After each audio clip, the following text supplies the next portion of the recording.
ready for another deep dive. This time, we're going back in time to the 1930s, to Italy, specifically to this beautiful spot in the Italian Dolomites, Lake Alleghe.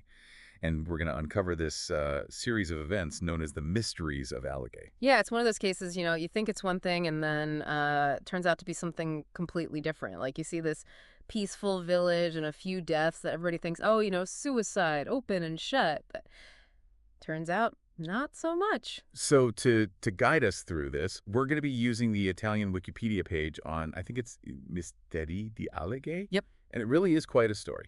So picture this. It's 1933. Okay. We're at the Hotel Central in Alleghe, and we meet Emma De Ventura. She's a maid working at the hotel. So, she's there working, and then boom, tragedy strikes. It's May 9th. They find her dead in one of the hotel rooms. And at first glance, it looks like a suicide. They find iodine poisoning and a razor blade. Classic suicide. Yes. But here's where things get a little bit weird. There are some details that they just don't add up. Like what?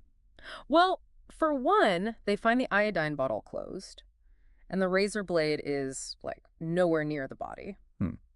And then as they start to dig a little deeper into the evidence, they find more and more inconsistencies. But despite all that, despite all these red flags, they still rule it a suicide. Well, you have to remember the time period, right? Yeah, this is 1930s Italy. Exactly. Family honor and reputation, those were everything, especially in these smaller, tight-knit communities. And we're talking about the Depose family here. They owned this hotel. A scandal, could ruin them. Yeah. Socially and financially. Yeah, so maybe somebody wanted to just avoid a scandal at all costs. But I'm still thinking, if that's what they wanted to do, why not make it look like an accident? Why stage a suicide? It's a good question. Maybe they thought a suicide would kind of shift the blame, Yeah. right? Make it seem like a personal tragedy instead of something more suspicious. Okay, so that's mystery number one. A death that's ruled a suicide, but with all these suspicious details that just don't make sense. Right. But guess what? This is only the beginning. Just a few months later, same year, tragedy strikes again. And this time, it hits the Depose family directly. Uh-oh. This time, it's Carolina Finazzer. She's married to Aldo Depose, the son of the hotel owner. Okay. And they find her drowned in the lake. And they said suicide. You guessed it. First assumption. Suicide. Wow. 2 deaths in the same year, both connected to the hotel. Come on, that's got to raise some eyebrows. You would think, right. But they just went with it. Were there any other details, anything suspicious at all? Oh, yeah, plenty. For starters, her body had bruises. You wouldn't really expect that in a typical drowning. Right.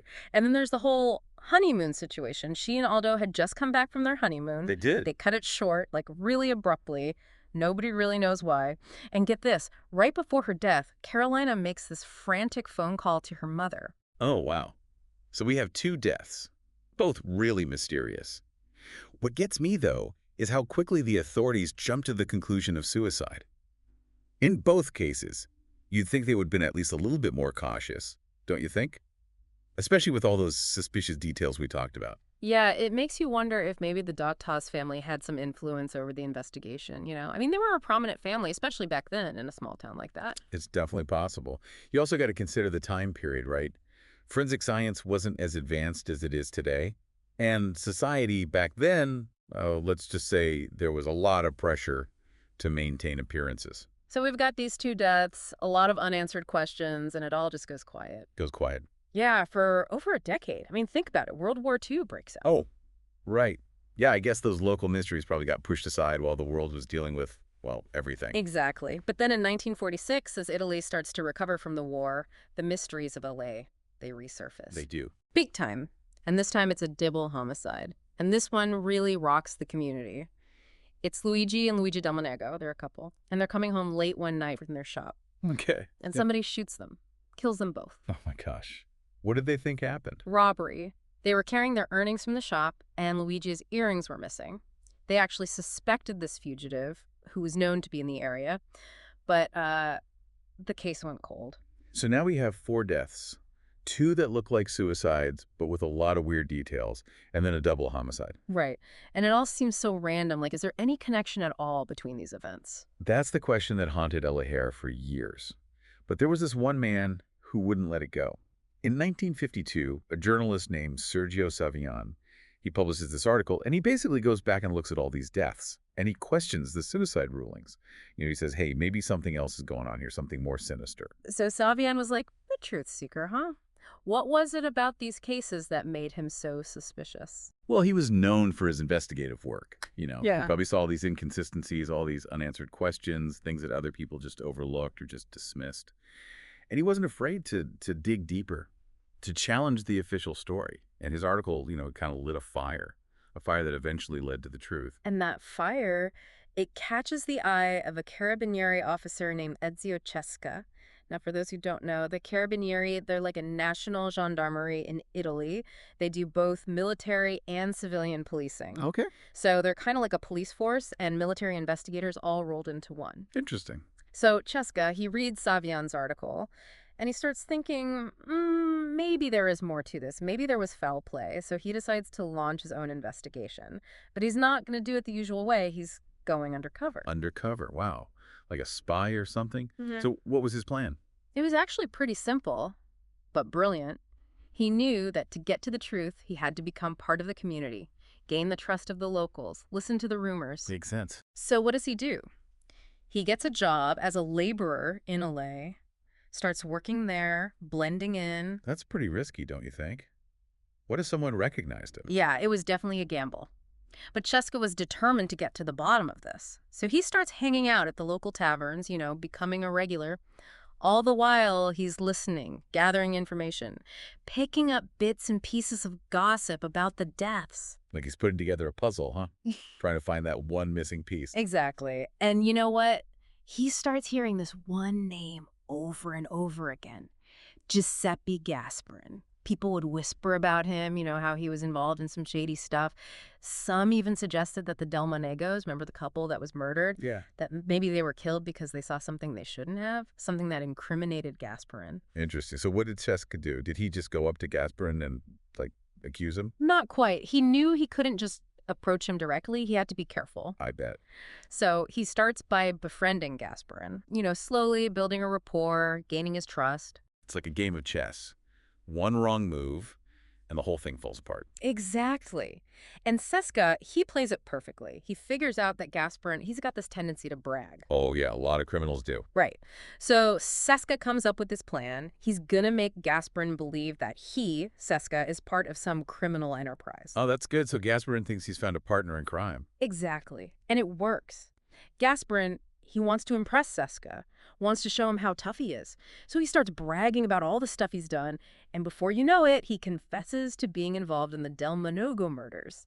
And get this, he even implicates the Datos family, starts talking about old grudges and dark secrets. Wow, that's huge. Cesca finally gets a confession, and it leads right back to the family at the center of all these mysteries. But a confession is just the first step, right? I mean, proving it in court, that's a whole other challenge. You're telling me. And trust me, the truth in this case is a lot more complicated and a lot more shocking than anyone could have imagined. Well, now I'm really intrigued. We're going to have to wait until part 2 to find out what happens next. This is getting good. You got that right. The story is just getting started. All right, so where were we? Oh, yeah, Gasparin, he just dropped this bombshell confession implicating the Datos family in the Delmonego murders. And you know what? What he reveals about this family? It's like something out of a movie. It all goes back to Elvira Riva. Elvira. Yeah, the owner of the Hotel Central. The matriarch of the family. A powerful woman in the community. But she had this deep, dark secret. Oh, here we go. Secrets. Like I was saying before about 1930s Italy, reputation was everything. Especially for a prominent family like the Datos. A scandal, it could ruin them. And boy, did Elvira have a secret that could have brought the whole house of cards down. All right, spill the tea. What was it? So get this. Elvira, she was already pregnant with another man's child when she married Fior Datos. No way. Yeah, and to make matters even juicier, Fiore was, way younger than her. So to avoid this huge scandal, she gives birth to this baby boy in secret. Wow, a secret love child. This just keeps getting better and better. And she sends him away to be raised in Venice. His name is Umberto Giovanni. Okay, so Elvira's got the secret son. How does that connect to the murders? I'm not seeing the link. Just wait, it gets even crazier. So years later, Umberto, he finds out about his mom. He does. Yeah, he decides to go to Alleghe. He wants to meet his mother, maybe even claim his inheritance. Okay, so Umberto shows up wanting a piece of the pie. What happens next? Well, according to Gasparin, the Dioctos family, they panicked. They couldn't risk Umberto exposing their secret, so they murdered him. Oh my God, they killed their own flesh and blood just to protect their image? That's what Gasparin said. And get this, there were even rumors that they used Aldo's butcher shop to, dispose of the body. So that's how they kept it all under wraps for so long? No body, no crime. But wait a minute, what about Emma? The maid? Get into all of this. Ah, Emma. Remember all those weird details at her death scene? Things that didn't quite add up? Yeah, the iodine bottle, the razor blade. Well, Gasparin said that Emma, she stumbled upon Umberto's body in the hotel cellar. She became an accidental witness. And the family, they couldn't risk her talking. So they killed her too, to protect their secret. Wow, this is like a real-life Shakespearean tragedy. But hold on, what about Carolina? Why would they kill Aldo's own wife? Well, according to Gasparin, during their honeymoon, Aldo, he told Carolina everything. About Emma, about Umberto, the whole deal. He probably thought she'd, stay loyal, keep quiet. Right. But Carolina, she freaks out. I mean, can you blame her? Finding out your new husband and his family are cold-blooded killers? That's got to be terrifying. Yeah, no kidding. Yeah. So what did they do? They thought she was going to rat them out. Exactly. They were already paranoid, and they saw Carolina's reaction as a betrayal. So they decided to get rid of her, too, just to be safe. It's just one murder after another, each one a desperate attempt to cover up the last one. This family was trapped in a web of their own lies. But what about the Delmenegos, the couple shot in 1946? Were they just random victims? Nope.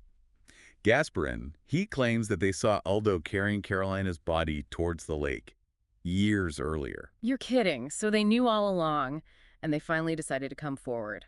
That's brave, considering what happened to them. It is, but unfortunately, it cost them their lives.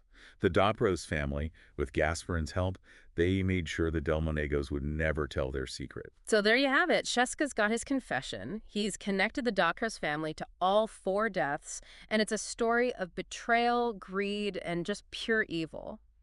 What happens next? Does he arrest them? Oh yeah, he does.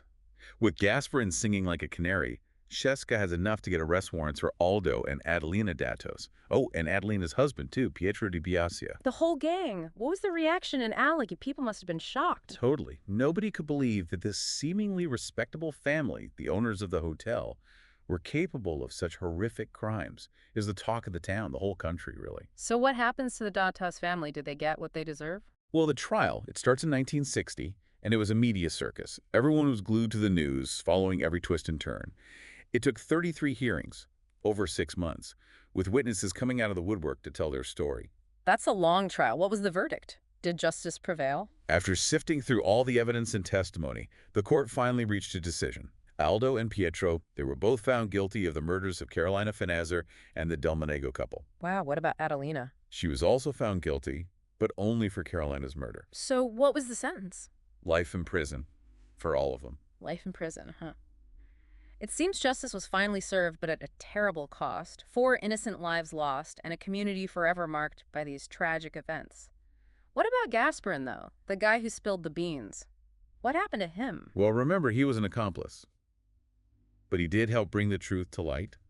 So the court, they took that into consideration. He got a reduced sentence, 30 years, and then they even pardoned 6 years because he cooperated. So he basically got a get-out-of-jail-free card for turning on the Docks family. That's crazy. Well, he definitely got a better deal than the others. His confession really was the key that unlocked everything. Thanks to him, Alleghe, she finally got some closure after years of unanswered questions.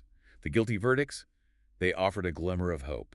Proof that justice can prevail, even when things seem hopeless. It's a wild story, and it's not even over yet. I mean, even with the convictions, there are still some people who question the whole thing, don't they? Oh yeah, you're right.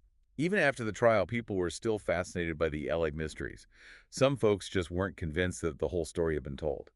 Then, in 2008, this book comes out, I delitti di Alleghe, le verità oscurate. That means The Crimes of Alleghe, The Obscured Truths. Catchy title. Who wrote it?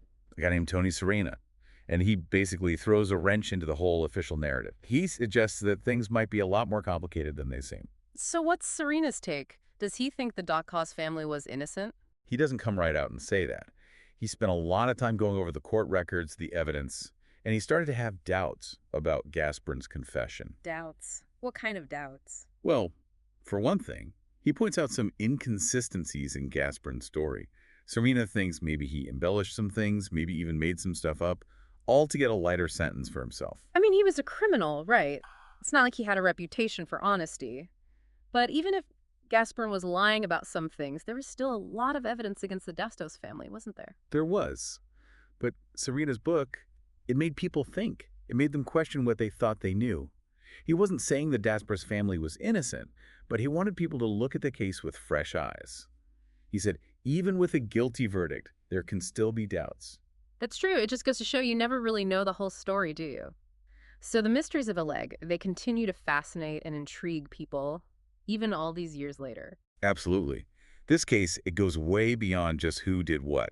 It makes you think about the power of family loyalty, the pressure to keep secrets, and the role of journalism in uncovering the truth. And it makes you think, how much do we really know about the places we visit, or even the people closest to us? Sometimes the most ordinary places can hide the darkest secrets, just waiting to be uncovered. You got that right. You know, it's funny, you think of a place like Lake Alleghe, right? Beautiful mountains, peaceful lake, and then you learn about this dark and twisted story and you realize, well, maybe appearances can be deceiving. It really makes you think, huh? Like, what secrets are hiding just beneath the surface of those places we think of as safe and peaceful? It's a reminder that darkness can really exist anywhere, even in the most beautiful spots. Yeah, it's true. And what's also striking is how these events in LA, they unfolded over such a long period of time.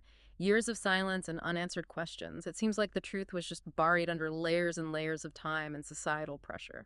Yeah, and you've hit on something really important there, the role of societal pressure and family loyalty. Remember, this is 1930s Italy we're talking about. Family honor, reputation, it was everything. For the Dantos family, with their social standing, their business, their hotel, I mean, a scandal could have completely destroyed them. So it's like their actions, as horrific as they were almost driven by this desperate need to protect their world, their legacy. I mean, it's twisted logic, but I can see how the fear and the desire to keep their position in the community could have pushed them to do things like that. Exactly. It's like a textbook example of how societal pressures can create this environment where secrets are kept, even when those secrets are about terrible crimes.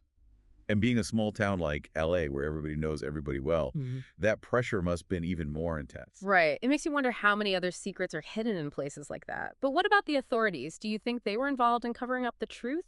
Or were they just tricked by the Dontos family's influence and this whole suicide story they created? That's a question that's been debated for years. I mean, it's possible that some people within the authorities, maybe they turned a blind eye, or maybe they were influenced by the Datos family's position. But we also got to remember that back then, forensic science was still developing. Those investigators didn't have the tools and techniques that we have today. So maybe it was a combination of things that led to those initial suicide rulings being accepted. Societal pressure, the family's influence, and the limitations of forensics at the time. It's like this perfect storm that allowed these crimes to stay hidden for so long. It really is. But, as we saw, the truth, it has a way of eventually coming out. And in this case, it was that journalist, Sergio Savian. His persistence is what really sparked everything that led to the truth finally being revealed. Savion, he really was a key player, wasn't he? He had the guts to question the official story, to challenge what everyone else seemed to accept. And he pushed for a real investigation. It shows you the power of investigative journalism, right? One person who's willing to dig a little deeper can make a huge difference. Couldn't agree more. Savian's article with those questions about the suicides, that's what grabbed Officer Sheska's attention. And that's what got the ball rolling towards justice. Without him willing to challenge things, the truth might stay buried forever. And speaking of Cheska, his undercover work was amazing. I mean, going undercover in that community, getting close to Gasperin, and actually getting him to confess. It's like something you'd read in a spy novel. Sheska's dedication and his creativity, they were so impressive. He knew that the usual ways of investigating wouldn't work here. He had to think outside the box. He had to go undercover and get closer to the truth than anybody else had. And he did it. He was persistent, he took risks, and he never gave up on justice. But beyond this specific case, what do the mysteries of Alleghe teach us about human nature? What are the bigger lessons we can take away from all this? Well, I think this case, it shows us that dark side of human nature. The greed, the ambition, and how desperately we want to protect ourselves and our families. Sometimes that desire can lead people to do awful things. It also reminds us that the past always comes back to haunt us, Mhm. no matter how hard we try to bury those secrets. It makes you think about the heavy weight of secrets, right? And how they can impact individuals and families. And it makes you question how far people will go to protect their image, their version of the truth. Absolutely. It's like a cautionary tale. Yeah. It reminds us to stay aware, to question things, to look beyond the surface. And it shows us that no matter how impossible it seems, the truth will always find a way to come out. That's a good point. But do you think something like this, a big cover-up like this, could even happen today? And with all the technology we have now, forensic science, social media, it seems like it would be a lot harder to hide something like this. Hmm, that's a tough one. It's true that technology makes it harder to get away with those kinds of crimes now. Forensics are so advanced, and it's way harder to keep secrets in the age of the internet. But human nature, that's still the same. We still have that instinct to protect ourselves and our families no matter what, and that can be a powerful motivator even in the digital age. So even though the methods might change the reasons behind crime and deception, those are still the same as they've always been. It's a little bit scary to think about, but it's something we need to remember as we try to make sense of the world around us. The mysteries of Alleghe might have happened decades ago, but they're still relevant to us today. They remind us to be cautious, to think critically, and to remember that even the most beautiful places can be hiding really disturbing secrets. Well, this has been an amazing deep dive into a truly dark chapter of Italian history. A story that really makes you think about human nature, the power of secrets, and how important it is to fight for justice. Absolutely. And maybe it also leaves us with a question. How much do we really know about the places we visit, the people we meet, even our own families? Sometimes the most ordinary places are hiding the most fascinating and unsettling truths, just waiting for us to uncover them. And on that note, we wrap up another deep dive. Until next time, keep those minds curious and those questions coming. See ya.